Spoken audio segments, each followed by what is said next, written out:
भारतीय राजनीति में एक होड़ लग गई है, एक रेस लग गई है। उसी का परिणाम है कि जो लोग ये समझते थे कि दिल्ली का रास्ता उत्तर प्रदेश होके जाता है, आपने उत्तर प्रदेश वालों को मजबूर कर दिया ऐसा चुनना जो ये कहता हो कि जिस भाषा में समझोगे उस भाषा में समझा दूंगा।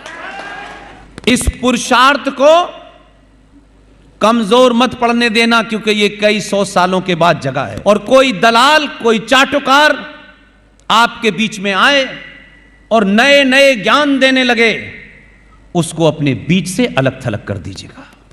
700-800 साल के बाद आपको अपने होने का बोध हुआ है। आपकी ये माताएं बहनों के सम्मान की बात होने लगी है। भारतीय राजनीति में 70 साल के इतिहास में जो भी पॉलिटिकल साइंस के गुरु हैं, जो भारतीय राजनीति को पास से देखते हैं, वो ये यकायक समझते हैं कि भारत में कुछ हो गया है।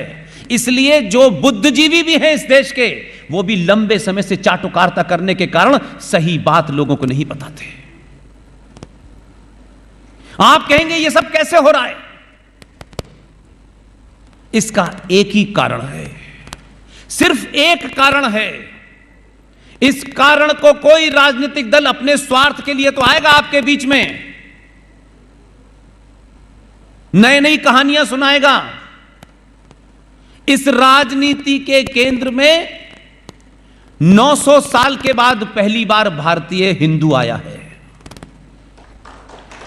भारत में राजनीति होती थी, हर पार्टी सबसे पहले यह कहती थी हम मुसलमानों को 2 बकरियां देंगे, चावल देंगे, बिजली का बिल देंगे, मकान देंगे, फला देंगे, ढिमाका देंगे। हर आदमी को अल्पसंख्यक का बुखार चढ़ गया था। कोई party,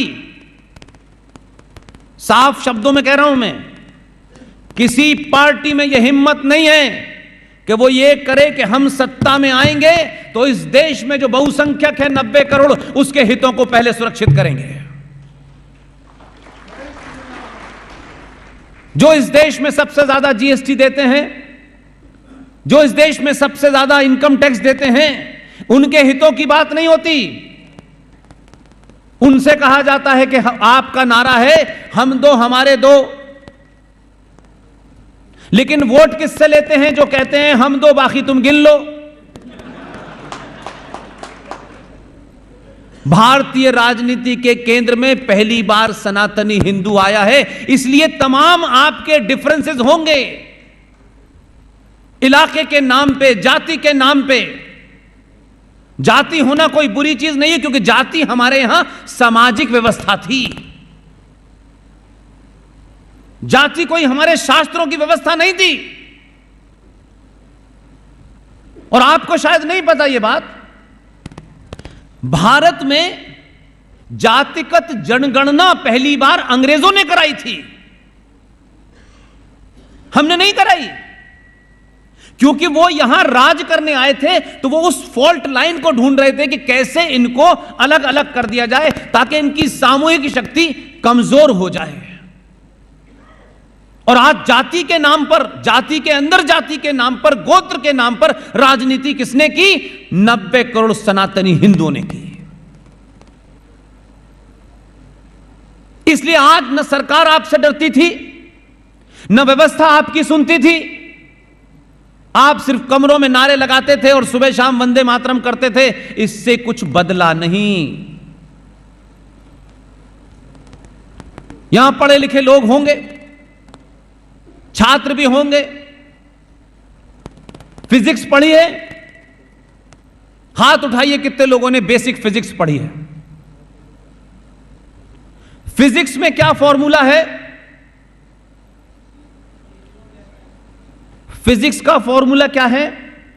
every action there must be an equal and opposite reaction. अगर कोई एक्शन है तो उसका रिएक्शन होगा और इक्वल होगा। लेकिन जब कोई साइंस के खिलाफ चला जाए, क्योंकि सारे लोग ये समझते हैं कि सनातन शब्द जो है कोई ढकोसला है, कोई रिलीजन है, कोई पूजा पद्धति का नाम है। सनातन शुद्ध रूप से साइंस है। इसलिए सनातन के मानने वालों को यह फरमाया गया, यह बताया गया कि जब तुम्हारे गाल पे कोई एक चांटा मारे तो तुम दूसरा गाल आगे कर दो। यह निहायती अनसाइंटिफिक बात है। सनातन के लोग जो साइंस को मानते हैं, जो सनातन को साइंस कहा जाता है, उसमें ऐसे मूर्ख नेता पैदा हुए कि वो कहा कि अगर आपके मुंह पे कोई चांटा मारे तो दूसरा गाल आगे कर दो। यह अनसाइंटिफिक बात हमें क्यों पढ़ाई गई? यह सवाल किसी ने पूछा भाई। लेकिन आपने, गुजरातियों ने इस बात को समझा, साइंस के फॉर्मूले में फॉर्मूला गलत लगाओगे तो एग्जाम में फेल हो जाओगे। इसलिए आपको बोध हुआ कि अगर कोई एक चांटा मारे तो दूसरा गाल आगे नहीं करना है। इसलिए ऐसे लोग चुने आपने, और 2019 में आपने ऐसा भेजा कि कोई एक चांटा मारता है वो दोनों हाथ से गालों पे मार देता है। बोला ये साइंस है। और लोग कहते हैं क्यों मार रहे हो? बोला साइंस है ये, हम साइंटिफिक आदमी हैं, अनसाइंटिफिक बात नहीं करते। इसलिए क्रिया की प्रतिक्रिया होना आवश्यक है। यह कायरता की निशानी नहीं है। ये बड़े बड़े नौटंकीबाज संगठन चलाते हैं कि हमें दिल जीतना है। किसका? हमें दिल जीतना है जो हमसे पीछे रह गया है, जो हमसे कमजोर है। वो किसी जाति का है, किस रंग का है, इसका मतलब नहीं है। जो हमसे रूठ गया है, जिन राजनीतिक दलों ने अपने स्वार्थ के लिए 1984 कराया, उनका दिल जीतना है। उनको अपने साथ खड़ा करना है और उनको बोध कराना है कि गुरु गोविंद सिंह के पुत्रों, तुम्हें कनाडा में कुछ लोग पंचर जोड़ के पैसे इकट्ठा करके इस देश के सनातनी के सामने खड़ा नहीं कर सकते, क्योंकि तुम सनातन के असली पुत्र हो।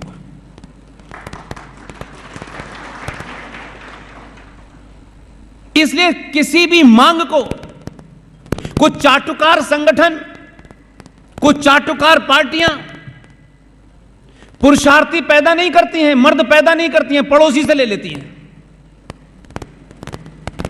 उससे वो संगठन और पार्टी मजबूत नहीं होती, समाज मजबूत नहीं होता। मेरा मानना है कि इस सभागार में जितने लोग हैं वो सब पुरुषार्थी हो जाएं। आपको किसी के पीछे भागने की जरूरत नहीं है। आप अपनी शक्ति इतनी बढ़ाइए कि दुनिया आपके पीछे चले। दुनिया मजबूत को फॉलो करती है, कमजोर और कायर को नहीं करती। आप गिनती में 90 करोड़ थे, लेकिन आपको कोई मानता नहीं था, क्योंकि आपको कायर पैदा करने और कायरों की पूजा करने का शौक हो गया है। आप दुनिया में इतने भगवानों की पूजा करते हैं, लेकिन चांद मियां की जरूरत आपको पड़ गई है। आपने एक फ्रॉड चांद मियां को मंदिर में बिठाया, कहा इसको भी पूजो। आपको किसने कहा चांद मियां को मंदिर में बिठा करके पूजने के लिए? क्या कोई कमी है आपके पास? इसलिए कि जिनका जो काम था हमारे यहां, उन्होंने वो ईमानदारी से नहीं किया। हर आदमी को सत्ता पे जाना है, और अब स्थिति यह हो गई है। मैंने अभी तक नहीं देखा अपने जीवन में कि स्वामी नारायण पंथ के किसी आदमी को गेरुआ वस्त्र भी वो पहने और किसी पार्टी के ऑफिस में बायोडाटा भी दे के मुझे एमएलए की टिकट चाहिए।